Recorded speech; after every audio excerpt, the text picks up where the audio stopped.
Hello everyone, हम class 7 हमारा Rajasthan book को डिस्कस कर रहे हैं और आज के इस वीडियो में हम इस बुक का चैप्टर नंबर 7 जिसका टाइटल है आज़ादी का आंदोलन और राजस्थान, इसके बारे में डिस्कस करेंगे। तो चलो स्टार्ट करते हैं। ये जो बुक है हमारा राजस्थान, ये राजस्थान के हर एग्जाम के पॉइंट ऑफ व्यू से इम्पोर्टेंट है। आप सभी को पता है कि हमारे देश भारत पर अंग्रेजों ने लगभग 200 साल तक राज किया था और अंग्रेजों के इसी राज को खत्म करने के लिए हमारे भारत में आज़ादी का आंदोलन चला था और इसमें राजस्थान ने भी अपना कंट्रीब्यूशन दिया था। तो इस चैप्टर में इस आज़ादी के आंदोलन में राजस्थान में कौन कौन से आंदोलन हुए, कौन कौन से किसान, जनजातीय और प्रजामंडल आंदोलन हुए, उन सभी से रिलेटेड बेसिक फैक्ट्स को इस चैप्टर में हम डिस्कस करने वाले हैं। देश में जब आजादी का आंदोलन चल रहा था तब राजस्थान भी इससे अछूता नहीं रहा। राजस्थान में जो अजमेर वाला रीजन है उस पर सीधा अंग्रेजों का आधिपत्य था, मतलब वो रीजन जो है वो सीधा अंग्रेजों के अंडर आता था और शेष राजस्थान जो है वो लगभग देसी रियासतों में विभाजित था, मतलब वहां पर राजा महाराजाओं का शासन था। इसलिए यहाँ पर मतलब राजस्थान में संघर्ष का जो स्वरूप है आजादी के लिए वो थोड़ा अलग था। अंग्रेजों ने देसी रियासतों के कामकाज में हस्तक्षेप करना प्रारंभ कर दिया था, जिससे इन देसी रियासतों का जो सामाजिक ताना बाना था उसमें काफी ज्यादा बदलाव आए थे और इसी बदलाव के विरुद्ध में बहुत सारे किसानों ने और जनजातियों ने अपनी आवाज उठाई और अपना संघर्ष किया। कालांतर में विभिन्न रियासतों में प्रजामंडलों की स्थापना भी हुई। प्रजामंडलों ने लोगों में मतलब जो प्रजामंडल आंदोलन हुए, तो ये प्रजामंडल मतलब प्रजा जो जनता है उसका मंडल, उसका संगठन, ये जो प्रजामंडल है इन्होंने लोगों में क्या किया, राजनीतिक चेतना जागृत की और बाद में राजस्थान के एकीकरण में महत्वपूर्ण भूमिका भी निभाई। तो सबसे पहले डिस्कस करेंगे कि राजस्थान में किसान आंदोलन कौन कौन से हुए थे। मध्यकाल तक अगर हम बात करें, मध्यकाल मतलब हमारे इतिहास का जो मध्यकाल वाला भाग है राजस्थान में, उसमें अगर हम बात करें तो राजस्थान में जागीरदारों और किसानों के मध्य बहुत अच्छे संबंध थे। जागीरदार जो है वो किसानों को अपनी जागीर में बसने के लिए प्रोत्साहित करते थे, परंतु अंग्रेजों और राजाओं के बीच में जब सहायक संधि हुई उसके बाद में अंग्रेजों ने राजाओं से नगद लगान वसूल करना आरंभ कर दिया। अब राजा कहां से फिर लगान देंगे, तो राजा जो है वो जागीरदारों से इसको वसूल करेंगे और जागीरदार जो है वो जनता से वसूल करेंगे, मतलब इनडायरेक्टली अप्रत्यक्ष रूप से किसानों पर इसका जो है वो बोझ क्रिएट हो गया। तो राजाओं ने यह राशि जो है, जब अंग्रेजों ने राजाओं से राशि वसूलना स्टार्ट की तो राजाओं ने यह राशि जागीरदारों से और जागीरदारों ने किसानों से वसूली। अंग्रेजों के साथ राजा और जागीरदार जो है वो ऐसो आराम में भी पड़ गए, मतलब जब अंग्रेजों के उन्होंने लाइफस्टाइल देखी तो फिर राजा और जागीरदार जो है वो भी इसी को फॉलो करने लगे और इन सभी के लिए क्या चाहिए, मनी चाहिए, पैसा चाहिए। पैसा कहाँ से आएगा, तो किसानों से ज्यादा जो लगान है वो वसूल किया जाने लग गया और इन सब का भार भी किसानों पर डाल दिया गया। उन पर जो लागतें हैं, उन पर जो कर है वो ज्यादा बढ़ा दी गई। किसानों से बेगार ली जाने लगी। बेगार प्रथा वो प्रथा होती है जिसमें आपको बिना मजदूरी के जबरदस्ती बलपूर्वक आपसे काम करवाया जाए। परेशान होकर के किसानों ने विरोध में आंदोलन किए, जिसमें जो मुख्य है वो निम्न प्रकार से है। फर्स्ट है बिजोलिया आंदोलन। भारत में संगठित किसान आंदोलन की शुरुआत का श्रेय मेवाड़ वो रीजन है, उदयपुर, राजसमंद, चित्तौड़गढ़ वाला जो रीजन है उसको हम मेवाड़ के रीजन के नाम से जानते हैं। तो मेवाड़ के बिजोलिया किसान आंदोलन को जाता है कि भारत में पहला कोई संगठित किसान आंदोलन हुआ तो वो मेवाड़ के बिजोलिया किसान आंदोलन था। इस आंदोलन की प्रमुख विशेषता यह थी कि यह 44 साल तक चला और पूर्णतया अहिंसात्मक रहा, मतलब हिंसा के कोई भी जो वेपन है, कोई भी हथियार इसमें यूज नहीं किए गए थे। बिजोलिया जो वर्तमान में भीलवाड़ा जिले में स्थित है। अब देखो इस चैप्टर में हम जो भी आंदोलन डिस्कस करेंगे, कौन सा आंदोलन कहाँ पर हुआ, कौन सी जाति ने उसमें पार्टिसिपेट किया, कौन से आंदोलन को किसने लीड किया, कब शुरू हुआ, कब खत्म हुआ, किस तरीके से किसने इंपॉर्टेंट रोल प्ले किया, मीडिएशन का, मध्यस्थता का रोल किसने निभाया, ये सभी लोग को लेकर के क्वेश्चन पूछे जाते हैं। तो जब भी आपको ये आंदोलन पढ़ो ये सारी बेसिक बातें आपको पता होनी चाहिए। ओके, तो देखो बिजोलिया जो वर्तमान में भीलवाड़ा जिले में स्थित है उस समय मेवाड़ रियासत का एक ठिकाना था। यह आंदोलन जो है वो धाकड़ जाति के किसानों द्वारा प्रारंभ किया गया था। तो ये इंपॉर्टेंट फैक्ट है। यह आंदोलन 3 चरणों में विभक्त था। प्रथम चरण 1897 से 1914, दूसरा चरण 1914 से 1923 और तीसरा चरण 1923 से 1941।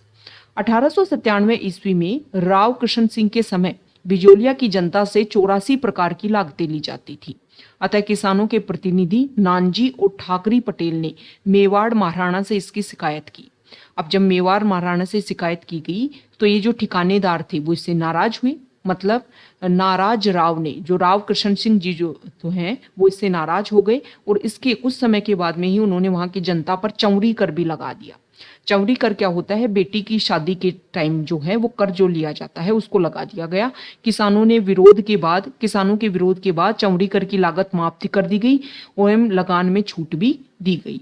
राव कृष्ण सिंह की जब मृत्यु हुई तो पृथ्वी सिंह ने जनता पर तलवारबंदी की लागत लगा दी। मतलब किसी नए राजा का जो राज्याभिषेक हो रहा है, किसी ठिकानेदार का राज्याभिषेक जो हो रहा है, उसमें जो भी मनी लगता है उसको एक तरीके से वसूलने का प्रोसीजर स्टार्ट कर दिया। तो किसानों ने साधु सीताराम दास, फतेह करण चारण और ब्रह्मदेव के नेतृत्व में राव की इस कार्रवाई का विरोध किया। इस आंदोलन के दौरान श्री विजय सिंह पथिक ने सन 1917 में उपरमाल पंच बोर्ड की स्थापना की। उन्होंने माणिक्यलाल वर्मा का साथ भी मिला। किसानों ने पथिक के नेतृत्व में आंदोलन जारी रखा। किसानों ने शांतिपूर्वक सत्याग्रह किया और गिरफ्तार होती रही। आंदोलन के तीसरे चरण में जमनालाल बजाज ने आंदोलन का नेतृत्व किया। सन 1941 में मेवाड़ के प्रधानमंत्री राघवाचार्य के आदेश से तत्कालीन राजस्व मंत्री डॉक्टर मोहन सिंह मेहता बिजोलिया गए। उन्होंने किसानों से समझौता करके उनकी जमीनें पुनः दिलवाई। एक लंबे संघर्ष के बाद में आंदोलन समाप्त हुआ। अंजना देवी चौधरी, रमा देवी, नारायणी देवी जैसी महिला नेत्रियों ने भी इस आंदोलन में अपना योगदान दिया। तो ये चीजें शो करती हैं कि हमारे राजस्थान में जो महिलाएं हैं उनका भी आंदोलन में इंपॉर्टेंट रोल था। तो हमने डिस्कस किया बिजोलिया किसान आंदोलन को। नेक्स्ट है बेगू किसान आंदोलन।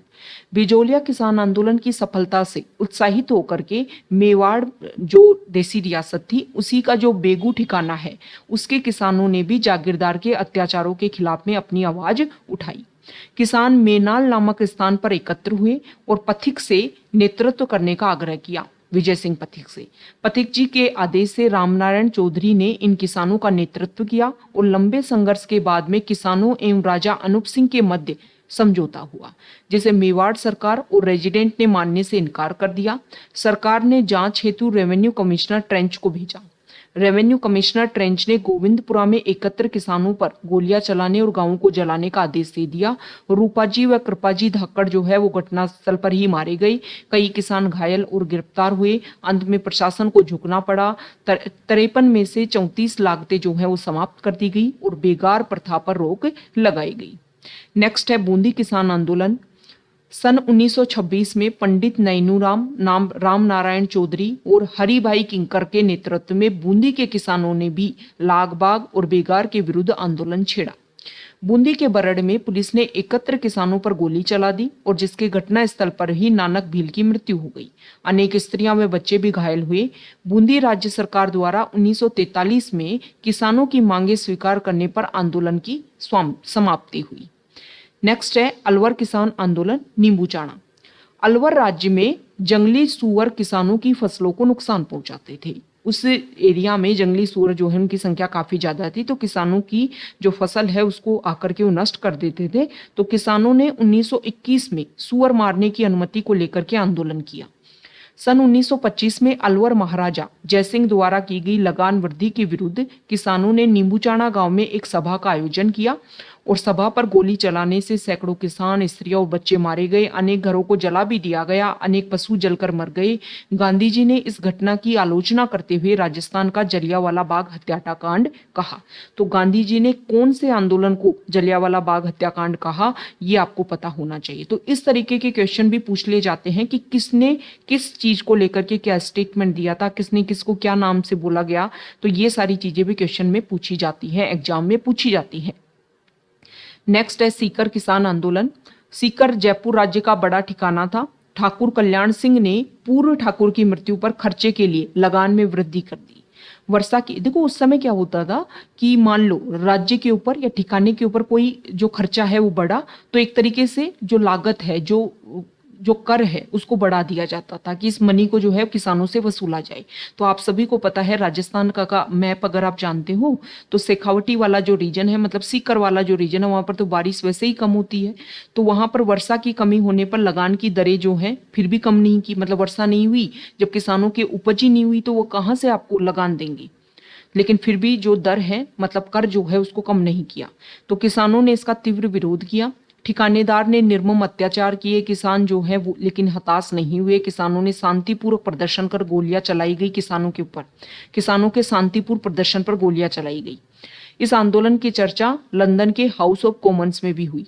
ओके, हाउस ऑफ कॉमन जैसे हमारा जो पार्लियामेंट है ना, उसका जो लोअर हाउस है उसको वहां पर बोला जाता है हाउस ऑफ कॉमन। हमारा जो लोअर हाउस है उसको क्या बोला जाता है? लोकसभा। और अपर हाउस को क्या बोला जाता है? राज्यसभा। ओके, तो आपको कमेंट बॉक्स में ये बताना है कि ब्रिटेन की जो पार्लियामेंट है उसके अपर हाउस को किस नाम से बोला जाता है। तो जयपुर राज्य की मध्यस्थता के बाद में बंदोबस्त सुधार के लिए किसानों को आश्वस्त करना पड़ा और लगान में कमी करनी पड़ी। सरदार हरलाल सिंह, नेतराम सिंह और पृथ्वी सिंह गोठड़ा इस आंदोलन के प्रमुख नेता थे। नेक्स्ट है शेखावटी किसान आंदोलन। तो शेखावटी के किसानों में भी लगान जो है वो मनमानी तरीके से वृद्धि कर रखी थी। तो यहाँ पर भी अनेक जो है आंदोलन किए गए। चिड़ावा में मास्टर कालीचरण ने सेवा समिति का गठन किया। नवलगढ़, मंडावा, डूंडलोड, बिसाऊ और मालासर के किसानों ने लगान देने से साफ मना कर दिया। मालासर के ठिकानेदारों ने किसानों की बेरहमी से पिटाई की। डूंडलोड ठाकुर ने किसानों पर निर्मम अत्याचार किए। हालांकि जयपुर राज्य ने जागीरदारों और किसानों के बीच में समझौता करवाने के कई प्रयास किए, किंतु यहाँ का मतलब शेखावटी रीजन में जो स्थायी समाधान है वो आजादी के बाद ही हो पाया। अन्य किसान आंदोलन की अगर हम बात करें तो 1945 में चंडावल ठाकुर ने लाठियों और भालों के प्रहार से किसान आंदोलन को कुचलने का प्रयास किया। इसी प्रकार 1947 में डाबड़ा में लगान, लागबाग और बेगार के विरुद्ध लगभग 600 किसान ठिकानेदार के पास गए तो उसने बंदूक, तलवार और भाले चलवाए, जिससे कई लोग हताहत हुए। तो इन किसान आंदोलन में एक बात आपको लगी होगी कि किसानों ने प्रदर्शन किया, बदले में उनके ऊपर जो है वो काफी ज्यादा अत्याचार हुए, लेकिन बहुत सारे नेता जो हैं उन्होंने अलग अलग एरिया में अपना रिप्रेजेंटेशन दिया और फिर इसका जो है वो एक रिजल्ट निकल करके भी सामने आया। अब बात है जनजातीय आंदोलन की। तो राजस्थान में अगर हम बात करें तो भील, मीणा, गरासिया आदि जनजातियां प्राचीन काल से ही राजस्थान में रहती आई हैं। दक्षिण राजस्थान में भीलों का बाहुल्य है। मेवाड़ के जो राज चिन्ह है उसमें इनका चित्र अंकित रहता है। किनका? भीलों का।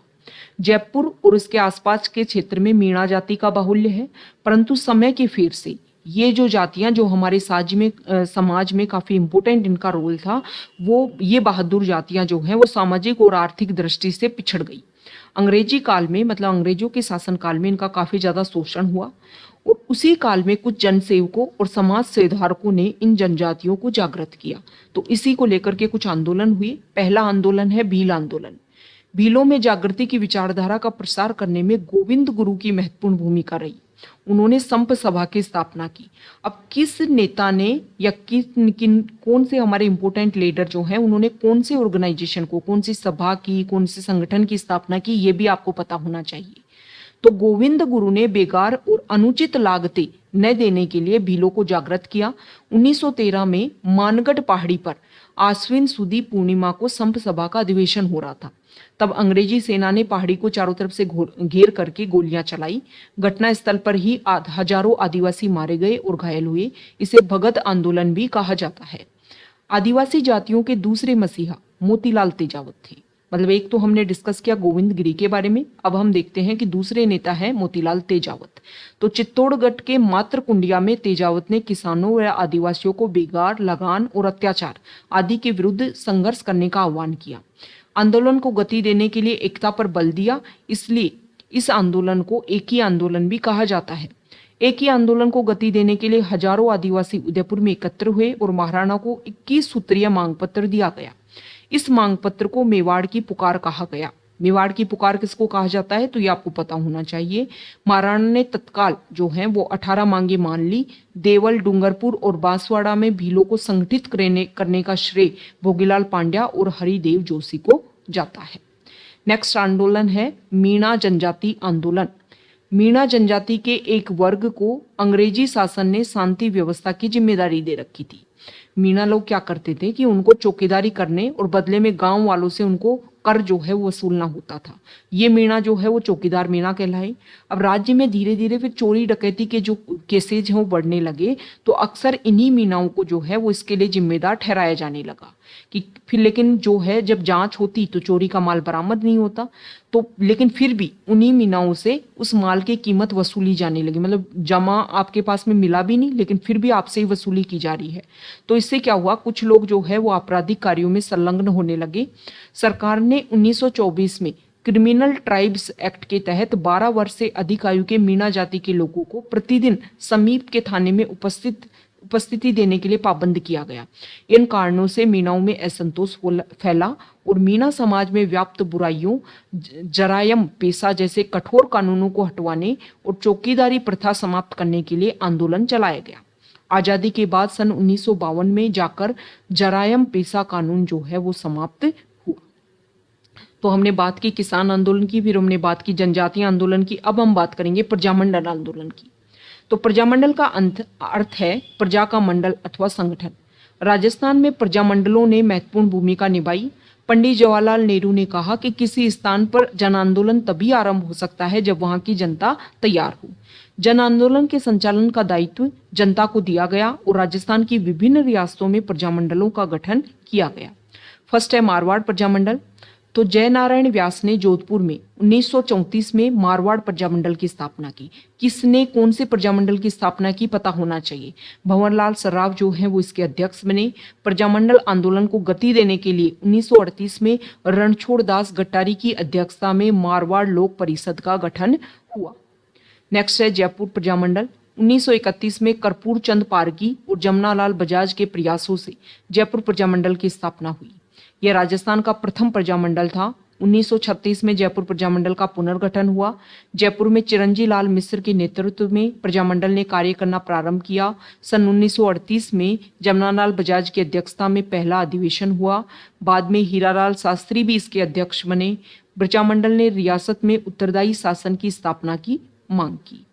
ओके, मतलब ये जो प्रजामंडल है इनका मेन उद्देश्य ये था कि एक तरीके से इस तरीके का शासन जो है वो देसी रियासतों में स्थापित हो सके जहां पर जो जनता है उनके अधिकारों की भी सुरक्षा हो सके। नेक्स्ट मेवाड़ प्रजामंडल। 24 अप्रैल 1938 को बलवंत सिंह मेहता की अध्यक्षता में मेवाड़ प्रजामंडल की स्थापना हुई। माणिक्यलाल वर्मा भी इसमें महत्वपूर्ण भूमिका रही। प्रजामंडल ने महाराणा पर अंग्रेजों से संबंध तोड़ने पर निरंतर दबाव डाला और स्वतंत्रता के संघर्ष में प्रजामंडल की सक्रिय भूमिका रही थी। बीकानेर प्रजामंडल की स्थापना 1936 में मगाराम वैद्य और लक्ष्मण दास स्वामी ने की थी। 30 जून 1946 को राय सिंह नगर में प्रजामंडल का खुला अधिवेशन आयोजित किया गया। कोटा प्रजामंडल। अबिन हरि तनसुख लाल आदि के सहयोग से नयनू राम ने हाड़ौती प्रजामंडल की स्थापना की। कोटा में पंडित नयनू राम की अध्यक्षता में मई 1939 में प्रजामंडल का अधिवेशन हुआ। कोटा प्रजामंडल के कार्यकर्ताओं ने अन्य प्रजामंडलों की तरह भारत छोड़ो आंदोलन में भाग लिया और उत्तरदायी शासन की मांग की। इन सभी प्रमुख रियासतों के साथ ही पूर्वी राजस्थान के राज्यों में भी प्रजामंडल आंदोलन की गतिविधियां समानांतर संचालित होती रही। इन रियासतों में प्रजामंडल आंदोलन मुख्य रूप से अंग्रेजी शासन से उत्तरदायी शासन के मध्य कड़ी के रूप में कार्य किया। अब राजस्थान में कौन कौन से प्रमुख जननायक हुए हैं उनके बारे में हम देख लेते हैं। तो फर्स्ट है गोविंद गुरु। गोविंद गुरु का जन्म डूंगरपुर राज्य में एक साधारण बंजारा परिवार में हुआ था। दयानंद सरस्वती से ये बहुत अधिक प्रभावित थे। उन्होंने डूंगरपुर, बांसवाड़ा, दक्षिणी मेवाड़, सिरोही, गुजरात और मालवा के बीच के पहाड़ी प्रदेश में रहने वाले आदिवासियों को संगठित करने का काम किया। 1903 में संप सभा की उन्होंने स्थापना की। यहाँ पर देखिए, संप सभा की स्थापना की। संप राजस्थानी भाषा का शब्द है जिसका अर्थ है संयुक्त का प्रेम और बंधुत्व। संप सभा के माध्यम से गोविंद गुरु ने आदिवासियों को शराब, मांस, चोरी, लूटमार आदि से दूर करने का प्रयास किया। मेहनत मजदूरी करके अपने परिवार का भरण पोषण करो, ये संदेश दिया। गांव-गांव में स्कूल खोलने, बच्चों बूढ़ों को पढ़ाने, ज्ञान का प्रसार करने का संदेश दिया। रोज स्नान करने और ईश्वर में आस्था रखने की बात कही। नेक्स्ट है अर्जुनलाल सृष्टि। इनका जन्म जयपुर में हुआ था। जयपुर में इन्होंने वर्धमान विद्यालय की स्थापना की। अंग्रेजी, पारसी, संस्कृत, अरबी और पाली के विद्वान थे। इन्होंने वर्धमान विद्यालय में देश भर के क्रांतिकारियों को समुचित प्रशिक्षण देने की व्यवस्था की थी। सेठी धार्मिक शिक्षा के साथ साथ विद्यार्थियों को देश सेवा और क्रांति का पाठ भी पढ़ाते थे। प्रसिद्ध क्रांतिकारी रासबिहारी बोस से संपर्क में आने के बाद में राजस्थान में सशस्त्र क्रांति का संगठन करने का दायित्व श्री सेठी को सौंपा गया था। नेक्स्ट है केसरी सिंह भारत। केसरी सिंह भारत राजस्थान में सशस्त्र क्रांति मतलब हथियारों के साथ में जो क्रांति हुई उसके साथ में जुड़े थे। केसरी सिंह ने राजपूताने के जागीरदारों और रईसों में ब्रिटिश शासन के विरुद्ध स्वतंत्रता संग्राम में उनका सक्रिय सहयोग प्राप्त करने का कार्य किया। उदयपुर, जोधपुर और बीकानेर के राजघरानों पर उनका गहरा प्रभाव था। केसरी सिंह भारत ने चेतावनी रा चुंगटिया नामक प्रसिद्ध सोठे लिख करके मेवाड़ महाराणा को ब्रिटिश शासन के विरुद्ध सचेत किया। देखो, जो मेवाड़ महाराणा जो थे वो यहाँ पर दिल्ली दरबार आयोजित हो रहा था, वहां पर पार्टिसिपेट करने के लिए जा रहे थे और उसी समय जो है वो मेवाड़ वाले रीजन में अकाल जैसी सिचुएशन बनी हुई थी। तो एक तरीके से इन्होंने ये चेतावनी रा चुंगटिया सोठे लिखे और ऐसा बोलते हैं कि जब मेवाड़ ने इन सोठों को पढ़ा तो वापस जो है वो वापस दिल्ली में जो है वो दरबार का आयोजन हो रहा था और वापस जो है वो मेवाड़ की तरफ वो महाराणा जो है वो लौट रहे थे। नेक्स्ट है विजय सिंह पथिक। विजय सिंह पथिक का वास्तविक नाम भूप सिंह गुर्जर, जन्म उत्तर प्रदेश के बुलंदशहर शहर में। उन्होंने क्रांति के संचालन हेतु राजस्थान भेजा गया। क्रांति की योजना के असफल होने पर वो भूमिगत हो गए। बाद में विजय सिंह पथिक ने बिजोलिया किसान आंदोलन, जो भारत का प्रथम संगठित किसान आंदोलन था, उसका नेतृत्व किया। 1919 में वर्धा में उन्होंने राजस्थान सेवा संघ की स्थापना की थी। सेठ दामोदर दास राठी। दामोदर दास राठी का जन्म पोखरण मारवाड़ में हुआ था और राष्ट्रीय चर्चाओं की ओर इनका बचपन से ही झुकाव था। खरवा के राव गोपाल सिंह से राठी की अंतरंग मित्रता थी। प्रथम विश्व युद्ध के दौरान रास बिहारी बोस और राजा महेंद्र प्रताप ने सारे देश में क्रांति की योजना बनाई और 21 फरवरी 1915 का दिन उसके लिए निश्चित किया। राजस्थान में अजमेर, नसीराबाद की छावनी पर कब्जा करने की जिम्मेदारी खरवा के राव गोपाल सिंह और भूप सिंह को दी गई। इस योजना के लिए आर्थिक सहायता जो है वो राठी ने उपलब्ध करवाई थी। 1921 में राठी ने ब्यावर में आर्य समाज की नींव रखी। नेक्स्ट है ठाकुर जोरावर सिंह भारत। चांदनी चौक में लॉर्ड हार्डिंग पर बम फेंकने वाले रास बिहारी बोस के साथ में ठाकुर जोरावर सिंह भी वहां पर उपस्थित थे। ठाकुर जोरावर सिंह ठाकुर केसरी सिंह भारत के छोटे भाई और अमर शहीद कुंवर प्रताप सिंह के चाचा थे। इनको पकड़ने के लिए कोटा सरकार, बिहार सरकार ने बाहरी इनाम की घोषणा की। लॉर्ड हार्डिंग पर बम फेंकने की घटना के बाद 27 वर्षों तक ये भूमिगत रहे और 1939 में इनकी मृत्यु हो गई। नेक्स्ट है कुंवर प्रताप सिंह। ये केसरी सिंह भारत के पुत्र थे। इन्होंने रास बिहारी बोस के साथ में क्रांतिकारी गतिविधियों में पार्टिसिपेट किया। प्रताप जोधपुर होकर आ रहे थे, तब इनके परिचित आसानाडा स्टेशन मास्टर ने अपनत्व का ढोंग रचते हुए इनको गिरफ्तार करवाया। इनको बरेली जेल में भेज दिया गया। कठोर यातनाएं दी गई, लेकिन सारी चीजें जो है इन्होंने बिना किसी प्रलोभन को लेते हुए अपनी कोई भी जानकारी जो है वो शेयर नहीं की। यहाँ पर बताया गया है कि इनके धैर्य और कष्ट सहिष्णुता के आगे CID के डायरेक्टर सर चार्ल्स क्वींसलैंड भी चकरा गई। ब्रिटिश सरकार की अमानुषिक यातनाओं का शिकार होकर बरेली जेल में अल्पायु में ही कुंवर प्रताप सिंह शहीद हो गए। राव गोपाल सिंह खरवा। राजस्थान में सशस्त्र क्रांति का कार्य खरवा के ठाकुर राव गोपाल सिंह और विजय सिंह पथिक को सौंपा गया। विजय सिंह पथिक जो उत्तर प्रदेश से बिलोंग करते थे और बिजोलिया आंदोलन को लीड करने का भी उन्होंने काम किया था। अंग्रेजों का पता लग जाने के कारण क्रांति की योजना विफल हो गई। विजय सिंह पथिक व राव गोपाल सिंह को टाटगढ़ में नजरबंद कर दिया गया। कुछ दिन पश्चात ही वो दोनों वहां से लापता हो गए। गोपाल सिंह सलेमाबाद में पकड़े गए और तिहाड़ जेल भेज दिए गए। 1920 में रिहा होने के बाद में ये रचनात्मक कार्यों में संलग्न रही। तो ये हमने राजस्थान में किस तरीके से आज़ादी का आंदोलन चला और किस तरीके से अलग अलग जो एरिया के जो लोग हैं वो किस तरीके से इसमें इन्वॉल्व हुए, ये सारी बातें हमने डिस्कस की हैं। और यहाँ पर इस चैप्टर में कुछ इंपॉर्टेंट शब्दावली है, जैसे कि बेगार। बेगार क्या होता है? बिना मजदूरी के, मतलब आपको पैसे भी नहीं दिए जा रहे हैं और बलपूर्वक आपसे काम किया जा रहा है, करवाया जा रहा है। सत्याग्रह, सत्य के लिए किया गया हट या फिर आग्रह। लागबाग, जागीरदारों द्वारा अपनी जनता से लिया जाने वाला लागत कर और बेगार। चौड़ी कर, जनता से बेटी की शादी पर जागीरदार द्वारा लिया जाने वाला कर। ओके, जागीरदार जो है वो अपनी बेटी की शादी पर किससे कर लेगा? जनता से कर लेगा। इसको बोलते हैं चौड़ी कर। तो ये इंपॉर्टेंट जो वर्ड्स हैं उनके बारे में हमने डिस्कस किया। अगर आप यहाँ तक आए हैं, वीडियो आपको अच्छा लगा है तो प्लीज़ वीडियो को लाइक कर दीजिए, शेयर कर दीजिए और चैनल को सब्सक्राइब कर दीजिए। Okay, thank you. ये जो बुक है इसकी पीडीएफ आपको टेलीग्राम चैनल पर अवेलेबल हो जाएगी। टेलीग्राम चैनल का लिंक आपको डिस्क्रिप्शन बॉक्स में मिल जाएगा। वहां जाकर के आप डाउनलोड कर सकते हैं और दोबारा से अपने आप से इसको रीड कर सकते हैं। Okay, thank you.